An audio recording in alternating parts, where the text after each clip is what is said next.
Pakikiramay naman mula sa mga senador bumuhos para sa pamilya ni dating Senador Juan Ponce Enrile. Detalye ng balita mula kay Raymond Dadpa sa RH28. Raymond, good morning. Agad na bumuhos ang pakikiramay mula sa mga senador sa pagpanaw ni dating Senate President at ngayon ay Presidential Legal Counsel Juan Ponce Enrile. Ito ay matapos kumpirmahin ng kanyang pamilya na pumanaw na si kung tawagin si Manong Johnny kahapon ng hapon.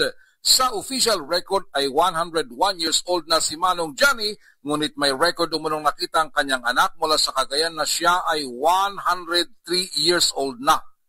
Sabi ni Senate President Tito Soto, iaalok nila sa pamilya na magkaroon ng necrological service sa Senado para kay Enrile. Narito si SP Tito Soto. Yung tradition kasi is we leave it to the family. Kung ano ang gusto nila, pag gusto nila technological services, usually we will offer.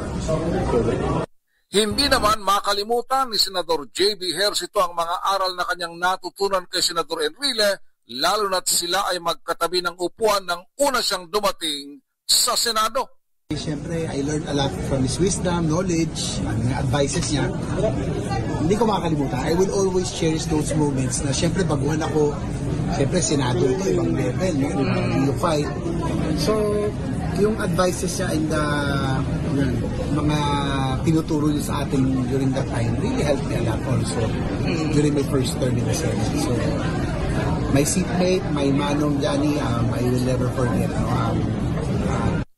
Itinuring naman ni Senador Lito Lapid na isang alamat si Enrile sa larangan ng paglilingkod sa bayan. Sabi ni Lapid ang kanyang mga ambag sa bansa ay sumaklaw sa iba't ibang dekada at administrasyon.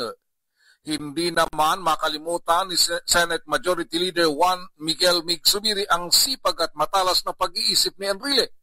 Hindi rin umano ito madamot sa oras na ibinigay sa mga baguhang senador na humihingi ng payo at paggabay mula sa kanya. Para naman kay Senador Jingo Estrada, hindi lang siya nawalan ng kasamahan, kundi nawalan din ng isa pang ama. Nagpahatid din ng pakikiramay sa pamilya ni Enrile sina Senador Kiko Pangilinan, Chis Escudero, Joel Villanueva, Sherwin Gatchalian at DepEd Secretary Sunny Angara. Ito si RH28, Raymond Dadpas para sa DZRH, una sa Pilipinas, una sa Pilipino.